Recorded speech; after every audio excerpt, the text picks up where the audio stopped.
Countries around the world, social and human rights organizations welcome the agreement between the resistance movement Hamas and Israel for a ceasefire and peace in the Gaza Strip.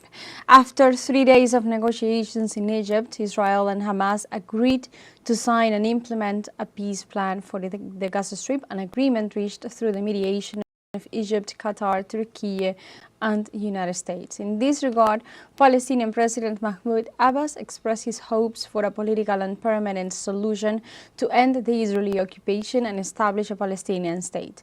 A meeting to discuss the approval of the ceasefire deal is ongoing at the Israeli Security Cabinet.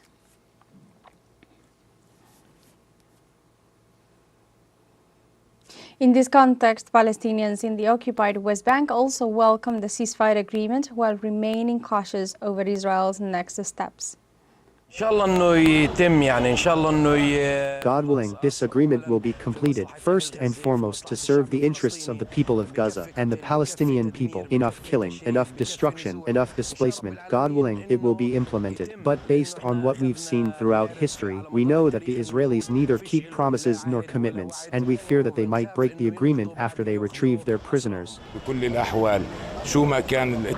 Either way, no matter the agreement, it is better than the ongoing bloodshed. Whatever its terms, it is still the best available option. The most important thing now is to stop this bloodshed. God willing, the signing today will lead to positive outcomes. In the Gaza Strip, regardless of the recent ceasefire announcement, Israeli occupation forces continue to attack the Palestinian people.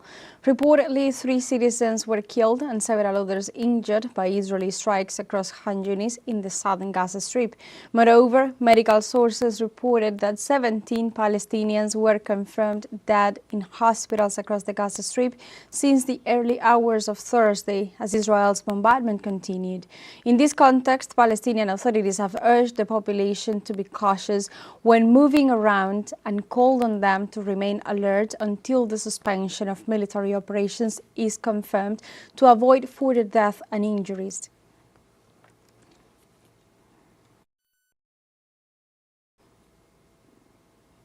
Also in this context, the United Nations warned on Thursday that the Israeli attacks have devastated Gaza City, exacerbating an already severe humanitarian crisis. Furthermore, satellite imagery indicated widespread destruction across the city. United Nations spokesperson Stéphane Dujarric, citing the Office for the Coordination of Humanitarian Affairs, explained that many people are unable to leave the north due to insecurity and described forcibly displaced Palestinians sleeping out in the open and struggling to survive amid severe food and shelter shortages. According to Dujarric, the United Nations Satellite Center published a preliminary analysis showing that the extent of damage in Gaza City alone encompasses 83% of the structures. About 81,000 housing units have been damaged.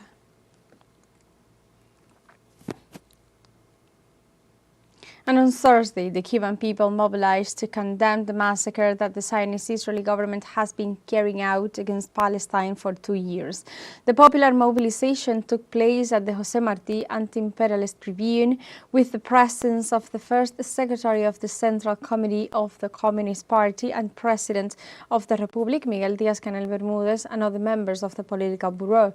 At the gathering, Palestinian students denounced the genocide and ethnic cleansing strategy perpetrated by Israeli occupation forces throughout Gaza.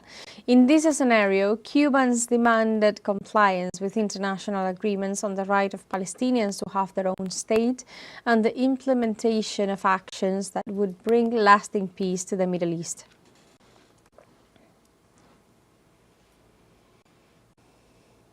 And in Brazil, social organizations mobilized to denounce the complicity of large corporations in the genocide taking place in the Gaza Strip. During a day of protest in Sao Paulo, the Solidarity Movement for the Palestinian Cause gathered in front of the headquarters of Folha de Sao Paulo, one of the city's most important newspapers, to question the media coverage of the genocide. In this scenario, activists condemned the complicity of the media in the historical process of colonization of Palestine and denounced how large transnational corporations benefit from genocidal actions. The demonstration also paid tribute to journalists killed in Gaza by Israeli attacks.